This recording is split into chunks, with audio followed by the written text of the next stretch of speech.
នៅតំព173គេដាក់ចំណងជើងថាលក់មិនឲ្យភ្ញៀវតថ្លៃសំបីតែ1សេនភ្ញៀវមិនតថ្លៃទេបើសិនជាតម្លៃរបស់ផលិតផលអ្នកថោកជាងជីវិតរបស់ពួកគេនៅក្នុងបរិបទលក់ដូរនៅស្រុកខ្មែរមានពាក្យមួយឃ្លាដែលគេតែងតែនិយាយថាអ្នកទិញចង់បានតម្លៃថោកអ្នកលក់ចង់បានតម្លៃថ្លៃនេះជាចំណោទបញ្ហាមួយដែលធ្វើឲ្យភ្ញៀវនិងអ្នកលក់កាន់តែឆ្ងាយពីគ្នាអ្នកលក់នៅស្រុកខ្មែរមួយចំនួនរងគ្រោះដោយសារតែតម្លៃនៅពេលដែលអតិថិជនពូកែតថ្លៃពេលខ្លះគាត់ក៏បង្ខំចិត្តលក់ទាំងមិនចំណេញហើយពេលខ្លះទៀតក៏បង្កើតជាចំនួនរវាងអ្នកលក់និងអ្នកទិញមើលមុខគ្នាមិនចំនៅក្នុងទីផ្សារការពិតវាមិនមែនជាកំហុសរបស់អ្នកទិញនោះទេតែខ្ញុំហ៊ាននិយាយថាពេលខ្លះកំហុសមកពីអ្នកលក់ដែលគាត់មិនមានមនោគមវិជ្ជាខ្លះនៅក្នុងការលក់ដែលធ្វើឲ្យអតិថិជនឆ្អែតនឹងតម្លៃឈប់តថ្លៃផលិតផលរបស់អ្នកតទៅទៀតដុកទ័រ Benly នៅលើโลกនេះមានអ្នកលក់កំពូលម្នាក់ដែលភ្ញៀវមិនដែលតថ្លៃសំបីតែ1សេននោះគឺគ្រូពេទ្យតើអ្នកធ្លាប់សុំឲ្យគ្រូពេទ្យបញ្ចុះតម្លៃឲ្យអ្នកដែរឬទេហើយតើអ្នកធ្លាប់តឹងចិត្តជាមួយតម្លៃដែលពេទ្យដាក់មកទេក្បួនលក់របស់ពេទ្យមានក្បួនមួយចំនួនធំដែលអ្នកអាចរៀនសូត្របានដោយយកវិធីទាំងនេះទៅលក់មិនឲ្យភ្ញៀវតថ្លៃបាននោះទេដុកទ័រ Benly គឺជាគ្រូពេទ្យល្បីឈ្មោះម្នាក់នៅទីក្រុងហុងកុងនៅក្នុងគ្លីនិករបស់គាត់មានតម្លៃថ្លៃជាងគេបំផុតនៅទីក្រុងហុងកុងនិងមានភ្ញៀវចូលច្រើនជាងគេផងដែរនៅក្នុងតំបន់នោះនៅពេលដែលជួបអ្នកជំងឺដុកទ័រ Benly តែងតែធ្វើរឿងមួយគឺស្ដាប់មុននិយាយដែលនេះជាក្បួនទេពនៅក្នុងការលក់ឬក៏អាចហៅបានថារុញទុកបណ្ដោយទឹកបើនិយាយពីអ្នកលក់ធម្មតាពេលដែលជួបភ្ញៀវគឺបង្ហាញផលិតផលមុននិងសាកសួរអតិថិជនតែចំពោះ Benly វិញគឺស្ដាប់បញ្ហារបស់ភ្ញៀវមុននឹងលក់ផលិតផលដុកទ័រ Benly មិនបានបង្ហាញអ្នកជំងឺទេថាមានថ្នាំចុកពោះប្រមាណមុខនោះទេតែលោកបានដើរទៅជិតអ្នកជំងឺហើយសាកសួរថាឈឺកន្លែងណាឈឺលើឬឈឺក្រោមឈឺយូរឬឈឺជាដើមពោលគឺគាត់ស្ដាប់បញ្ហារបស់ភ្ញៀវយ៉ាងយកចិត្តទុកដាក់អ្នកត្រូវដឹងថាមនុស្សភាគច្រើនមិនខ្វល់ពីផលិតផលទេគេខ្វល់តែបញ្ហារបស់គេតែប៉ុណ្ណោះហើយតម្លៃនឹងលេងចោតទៀតហើយនៅពេលដែលផលិតផលមួយចាក់ចំបញ្ហាព័ត៌មានជាអំណាចនៃការលក់ដុកទ័រ Benly យល់ច្បាស់ពីស្ថានភាពជំងឺភ្ញៀវហើយពេលនោះគាត់ក៏ចាប់ផ្ដើមណែនាំសេវាកម្មវះកាត់សេវាកម្មថ្នាំលេបសេវាកម្មព្យាបាលទៅឲ្យអតិថិជនហើយក្នុងស្ថានភាពបែបនេះគាត់ចង់និយាយពីអ្វីក៏ភ្ញៀវព្រមដែរអរគុណដុកទ័រ Benly ទៀតនេះជាក្បួនលក់មួយដែលភ្ញៀវពិបាកតថ្លៃបំផុតនៅពេលដែលអ្នកធ្វើឲ្យផលិតផលរបស់អ្នកចំជាមួយបញ្ហាភ្ញៀវនឹងមានអារម្មណ៍ថាផលិតផលរបស់អ្នកសំខាន់ជាងលុយតែបើអ្នកមិនយល់ពីបញ្ហារបស់ភ្ញៀវអ្នកចេះតែនិយាយពាសវាលពាសកាលហើយក៏ចាប់ផ្ដើមសួរអតិថិជនថាទិញឬមិនទិញនេះហើយជាលេសមួយដែលធ្វើឲ្យអតិថិជនអាចនឹងទីស្ថានភាពមួយនេះតថ្លៃផលិតផលរបស់អ្នកវិញមិនខានព្រោះគាត់មានអារម្មណ៍ថាផលិតផលអ្នកដូចជាមិនទាន់ចាំបាច់ខ្លាំងសម្រាប់គាត់នោះទេតួយ៉ាងដូចជាអ្វីដែលដុកទ័រ Benly បានសួរទៅអ្នកជំងឺរបស់គាត់បើកើតក្តាប់ព័ត៌មានមិនចុំទេក៏អ្នកជំងឺមិនចាយលុយមកលើគាត់ដែរ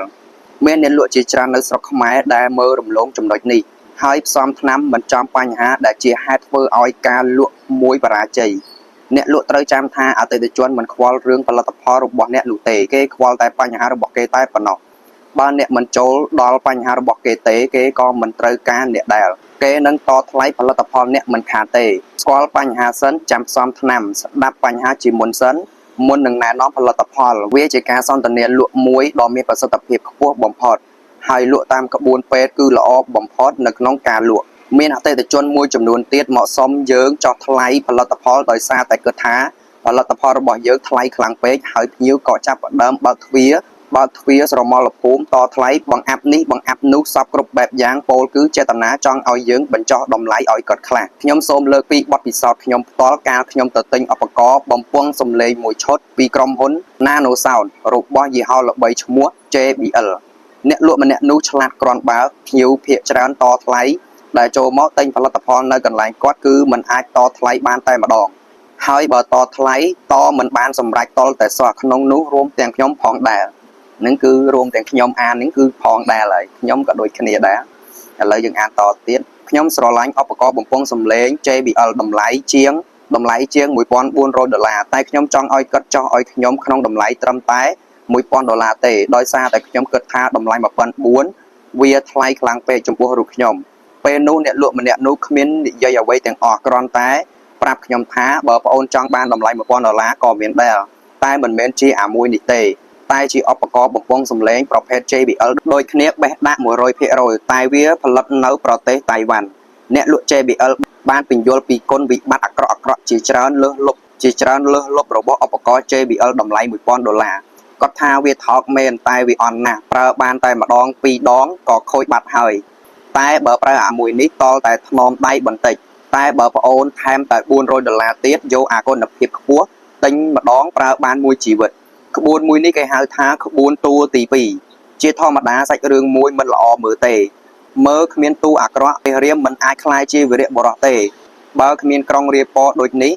អ្នកលក់ក៏ត្រូវតែចេះបង្កើតតួអង្គថ្មីមួយទៀតដើម្បីបញ្ជាក់ពីគុណភាពនៃផលិតផលបង្ហាញទៅកាន់អតិថិជនថាយើងមិនមែនចេះតែលក់ថ្លៃទេតែយើងផ្ដោតលើគុណភាពជាធំនៅក្នុងទីផ្សារទាំងមូលគេតែងតែនិយាយថាមនុស្សចង់បានផលិតផលដែលមានតម្លៃថោកតែធាតុពិតមិនមែនទេគ្រោះថ្នាក់របស់ភ្ញៀវការខាតបង់របស់ភ្ញៀវសុវត្ថិភាពរបស់ភ្ញៀវគឺសុទ្ធតែជារឿងដែលភ្ញៀវខ្លាចបំផុតសំណួរមួយថានៅពេលដែលផលិតផលតម្លៃថោកនឹងຕົកវេទនាភ្ញៀវរើសយកមួយណានេះសូមកុំគិតទៅទៀតថាតម្លៃថោកជាងគេជាអតិភិបនៅក្នុងការលក់ឲ្យសោះក្បួនលក់បែបនេះវានឹងធ្វើឲ្យភ្ញៀវទិញអ្នកទាំងសប្បាយចិត្តព្រោះពេលខ្លះយើងមិនបានប្រឆាំងជាមួយបំណងរបស់ភ្ញៀវទេតែយើងគ្រាន់តែចង់ផ្ញើសារមួយទៅកាន់ភ្ញៀវថាអ្វីដែលគាត់ចង់បានវាមិនមែនជារឿងល្អឡើយហើយបំណងពិតរបស់យើងគឺចង់ឲ្យភ្ញៀវរបស់យើងមានផលិតផលល្អប្រើមួយហើយបំណងពិតរបស់យើងគឺចង់ឲ្យភ្ញៀវរបស់យើងមានផលិតផលល្អមួយប្រើហើយគាត់នឹងរៀនទទួលស្គាល់ការពិតមួយថាផលិតផលល្អមួយវាសុទ្ធតែមានដើមហេតុដែលធ្វើឲ្យវាមានតម្លៃថ្លៃមិនមែនចេះតែដាក់តម្លៃកាប់សាច់ច្របាច់ហត់ឈាមភ្ញៀវនោះទេហើយការលក់បែបនេះនឹងធ្វើឲ្យមានសន្តិភាពរវាងអ្នកលក់និងភ្ញៀវតទៅថ្ងៃមុខ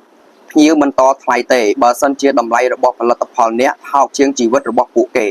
បងប្អូនអ្នកគ្នាឥឡូវគឺយើងបានអានចប់នៅមេរៀនដែលគេដាក់ហ្នឹងគឺចំណងជើងលក់មិនឲ្យភ្ញៀវតថ្លៃសំបីតែ1សេនចំណុចមួយហ្នឹងគឺគេលើកយកឧទាហរណ៍មកច្បាស់តែម្ដងដោយដុកទ័រ Bentley អញ្ចឹង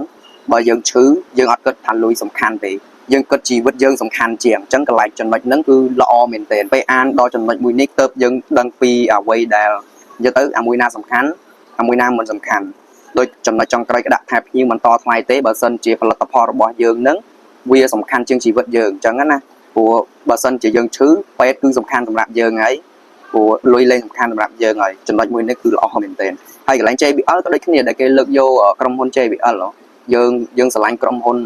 Noda Sound កាលនោះខ្ញុំទៅទិញ JBL មួយតម្លៃ JBL ដូចគ្នាអាមួយ30អាមួយ100អញ្ចឹងហើយអា30វាលឺបែបនេះហើយអា100លឺបែបនោះអញ្ចឹងទៅវាមួយល្អមួយអត់ល្អអញ្ចឹងណាហើយអ្នកលក់មិនសឹងនិយាយច្រើនទេបងប្អូនគិតថាបើសិនជាអនឯងយន់នោះវាមិនសូវល្អទេតែបើថាយន់នេះវិញគឺល្អកប់ហ្មងហើយប្រើម្ដងទិញម្ដងប្រើបានមួយជីវិតដូចរាល់ថ្ងៃខ្ញុំមាន JBL មួយគឺប្រើរហូតដល់ឥឡូវណា2ឆ្នាំហើយហើយអង្ការដែលខ្ញុំអត់ទាន់បានស្គាល់ទិញរបស់ល្អទិញអាតម្លៃថោកប្រើបានតាកន្លះឆ្នាំអីគឺខូចបាត់ហើយចូលជាងរហូតអូខេបងប្អូនឥឡូវគឺខ្ញុំបានអាចចប់ហើយនៅក្នុងចំណុចមួយនេះបងប្អូនយល់យ៉ាងណាដែរសម្រាប់ខ្ញុំគឺយល់ច្បាស់តាក់ទងទៅនឹងលក់មិនឲ្យភ្ញៀវតថ្លៃសំបីតែ1សេនយើងពេលយើងអានណាយើងត្រូវពេលដែលយើងធ្វើការផ្ទាល់បានយើងដឹងថាចំណុចណាដែលយើងត្រូវនិយាយចំណុចណាដែលយើងមិនត្រូវនិយាយអញ្ចឹងណាបងប្អូនហើយចំណុចមួយនេះគឺយើងបានអានចប់ហើយនៅវីដេអូបន្តទៀតគឺយើងទៅអាននៅមេរៀនថ្មីដែលគេដាក់ចំណងជើងថា control page robot លាបអញ្ចឹងចង់ដឹងថាក្នុងនឹងយើងត្រូវអានយើងត្រូវរៀនសូត្រដល់ចៃខ្លះយើងជួបគ្នានៅវីដេអូបន្តទៀតវីដេអូមួយនេះក៏មានតែប៉ុណ្ណឹងបងប្អូនអ្នកគ្នាជួបគ្នានៅវីដេអូបន្តទៀត